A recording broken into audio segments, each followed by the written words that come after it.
বিসমিল্লাহির রহমানির রহিম পয়রা এই যে তিনবার হাতটা ধুয়ে নিলা। তিনবার হাতটা ধোয়ার পরে তোমরা কুলি করবা।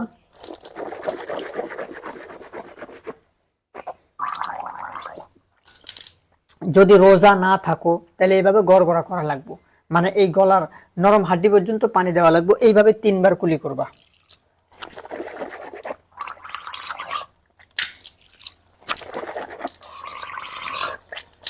কুলি করা শেষ। এইভাবে তোমরা নাকে পানি দিবা এইভাবে,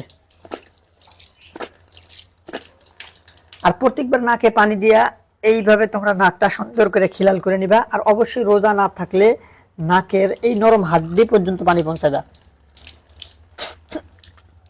ঠিক আছে, নাকের নরম হাড্ডি পর্যন্ত পানি পৌঁছাইবা।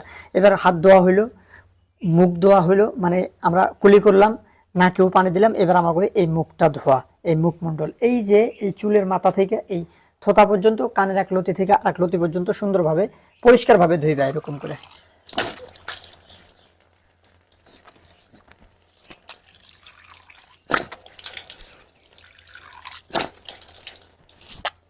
তোমার কেউ তো দাড়ি নাই, যদি দাড়ি থাকে অবশ্যই দাড়ির ভিতরে এইভাবে করে খিলাল করবা। যখন দাড়ি জ্বালাইবো, বুঝছো, যখন দাড়ি জ্বালাইবো তখন দাড়ির ভিতরে এইভাবে করে সুন্দর করে খিলাল করবা। এবার তোমার করে হাত ধোয়া হয়েছে, কুলি করা হয়েছে, নাকে পানি দেওয়া হয়েছে, মুখ ধোয়া হয়েছে। এবার হাত ধুইবা। সর্বপ্রথম ডাইন হাত, হ্যাঁ, এইভাবে ডাইন হাত তিনবার সুন্দর করে পরিষ্কার করে ডাইন হাতটা তিনবার এইভাবে ধুইবা। এই যে সুন্দর একটা চুলের পশম পর্যন্ত, চুলের গোড়া পর্যন্ত বা একটা পশমের গোড়া পর্যন্ত যাতে শুকনা না থাকে এইভাবে সুন্দরভাবে ধুইবা। তারপরে বাই হাত, ঘড়ি থাকলে অবশ্যই ঘড়িটা খুলবা, নেবে ওয়াটার প্রুফ হলে অসুবিধা নাই, ভিতরে যেন পানি যায়। আংটি থাকলে আংটিটা ঘুরে নিবা, ভিতরে যেন পানি প্রবেশ করে, এইভাবে তিনবার। হ্যাঁ, এইবার তোমার করে এই টুপিটা খুলবা। এবার হাতটা ভিজায়া এই যে এই ধরনের করে হাতটা রেখে সুন্দর করে এইবার করে মাসাহ করবা।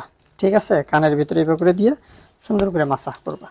মাসাহ করার পরে তোমরা সর্বপ্রথম ডাইন পাও, এবার করে ডাইন পাওটা সুন্দরভাবে ধুইবা।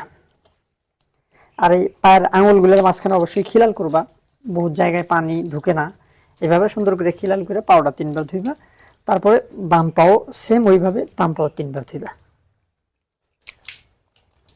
এই তো অজু আমার সম্পূর্ণ হইল। এখন তোমরা একটা দোয়া পড়বা।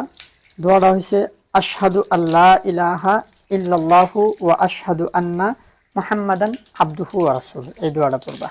হ্যাঁ, হাদিস শরীফের ভিতরে পাওয়া যায় যে ওযুর পরে যদি কেউ আশহাদু আল্লাহ ইলাহা ইল্লাল্লাহ ওয়া আশহাদু আন্না মুহাম্মাদান আবদুহু ওয়া রাসূলুহু পড়ে, আল্লাহ তাআলা তার জন্য জান্নাতের 8টা দরজা খুলে দেয়। সে যেই দরজা দিয়ে ইচ্ছা জান্নাতের ভিতরে প্রবেশ করবার পায়।